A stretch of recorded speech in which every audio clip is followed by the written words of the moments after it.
Riding in his personal chariot, Caligula sat comfortably, savouring the damp scents of forest and river, as his horses took their daily exercise along the perimeter of the legion's encampment at Mogontiacum. Beside the chariot, struggling to keep pace despite his clubbed foot, ran his uncle Claudius, sweat streaming down his face, his breath ragged with effort. "Did you inform them of the plot?" Caligula asked, his voice light, almost absent, as his eyes drifted upward to the treetops passing overhead. "Yes, Caesar," came Claudius's breathless reply. "As you commanded." "And?" Caligula asked. Claudius hesitated, his eyes fixed on the churned mud beneath his feet. "The Senate," he said, choosing each word carefully. "They have some questions." Caligula turned his gaze on his uncle. "Do they now? And what might those be?" Still running, Claudius drew in a breath. "They request the letters," he said. "As proof of the guilt of Marcus Aemilius Lepidus and Gnaeus Cornelius Gaetulicus, they believe the evidence should be examined by the Senate, and then deposited in the archives." The horses rounded another corner, briefly hemming Claudius between the chariot's wheel and the encampment wall before the road straightened and carried them onward toward the Rhine. Caligula did not look at him. "How curious," he said at last, "that the Senate should doubt me." "It's not you they doubt," Claudius said between breaths. "It concerns the historical record that such evidence should be verified and then preserved for posterity." "Exactly," Caligula replied, a faint smile touching his mouth. "They do not believe me." Pulling his chariot onto a bridge crossing the Rhine, Caligula brought his horses to a stop. Claudius settled in beside him, taking advantage of the short stop to recover his breath and rest his legs. "I have just saved Rome from another civil war," Caligula said, his voice low and tightly controlled. "Lepidus and Gaetulicus would have dragged the empire back into the days when Romans butchered Romans, all in service of their own ambitions." He turned slightly in the chariot, fixing his uncle with a sharp, assessing glance. "And," he added, "I did it without touching the state treasury." Claudius said nothing. Caligula's jaw tightened. "And now you tell me that, instead of honouring me with a triumph for preserving the peace, the Senate wishes to verify my actions?" He let out a short, humourless breath. "As if I would cast my own sisters into exile lightly, or for sport." Caligula nodded to the praetorian who commanded the soldiers guarding the bridge. Cassius Chaerea, prefect of the emperor's household guard, stepped forward at once.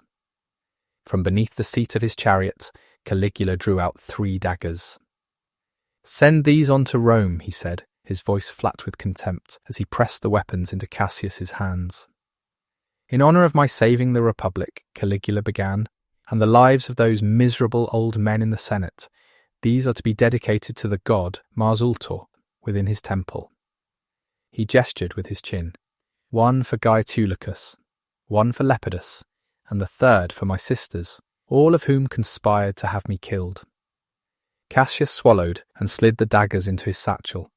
"Yes, Caesar," he responded in his usual clipped but high-pitched voice. "And when the Senate attends the dedication," Caligula continued, "you will remind them that after I've conquered Britannia, I will return to Rome, and I will bring with me even more daggers." "Yes, Caesar," Cassius repeated. Caligula turned slowly toward his uncle, his mouth twisted into something like a smile. "This is your failure," he said. "I believed you a learned man, a historian, yet somehow your report did not inspire the Senate to grant me the triumph I deserve." Claudius said nothing. Caligula's eyes hardened. "No matter," he said. "I do not need the Senate." He flicked his gaze back to Cassius. "And I no longer need Uncle Claudius." He raised a hand, dismissive. "Throw him into the river."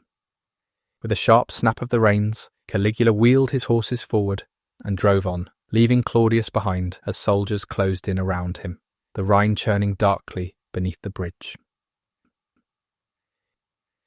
Caligula did not rage. He wrote. As his uncle was hauled, sputtering, from the Rhine, and the legions waited in uneasy silence for their next command, the emperor dictated letters, not to one man, but to many. His voice was calm, precise, each word chosen with care. When he finished, Caligula gathered the dispatches into a leather pouch and handed them to Cassius Chaerea. "See that these are sent at once," he commanded. "Yes, Caesar," Cassius said, bowing as he withdrew. From the banks of the Rhine, Caligula felt Rome's absence, like a pressure behind his eyes, its marble porticos, its temples, its corridors thick with whispers. Even here, beyond forests and rivers, the Senate lingered like a bad odour, unseen but unmistakable. So they did not think his courage worthy of a triumph. Men who sat safely beyond danger, men who weighed victories they had not dared to witness, demanding proof from a princeps who had already paid in blood and in family. Very well. Caligula turned his gaze northwest, toward the long road that led not back to Rome, but onward, toward the sea. He would show them. And when he did, the Senate would learn that victory was no longer something they bestowed. It was something he declared. With the Rhine legions drawn up in formation along the shore near Gassoriacum, Caligula waited before giving the command. The narrow sea between Gaul and Britannia lapped restlessly at the beach, while the cries of gulls cut sharply through the wind. Caligula sighed, almost imperceptibly. Of course, the invasion of Britannia was no longer possible. How could he risk crossing the sea while an untrustworthy Senate remained behind him in Rome? When his ancestor Julius Caesar had first ventured into Britannia, a storm had shattered his fleet and left him stranded, dependent on the goodwill of men back in Rome who despised him. Caligula had no intention of placing himself in such a position. He raised his hand. The trumpet sounded. Removing their helmets, the legions moved forward. Sagums were pulled up and knotted like sacks, and at the emperor's command, Rome's soldiers bent to the sand, combing the shoreline for shells, starfish, conchs, the spoils of the sea. "Caligula has as much chance of becoming emperor," said Thrasyllus, astrologer to Tiberius and grandfather to Ennia Thrasilla, "as he does of riding his horse across the bay of Baiae." The words had been spoken on Capri years ago, when Caligula was still young. Hidden behind a wall, he had listened as men discussed his fate, as if he were already absent. They forgot him, but he never forgot them. Now, dressed in a toga picta edged in gold, a golden crown set upon his head, and the golden breastplate of Alexander the Great across his chest, Caligula mounted his horse, Incitatus. Among the letters he had written, one had been sent east, to Alexandria. There Gaius Vitrasius Pollio, the prefect chosen in place of Macro, received his orders. Break open the tomb of Alexander, and strip it of its armour. Caligula gathered the reins, urging Incitatus forward, off the land and onto the water. The horses' hooves struck packed earth laid over timbered decks. From one ship to the next, Incitatus advanced. The bridge of vessels stretching across the bay, warships lashed together and weighted with soil, reached from the resort town of Baiae all the way to the seaside city of Puteoli.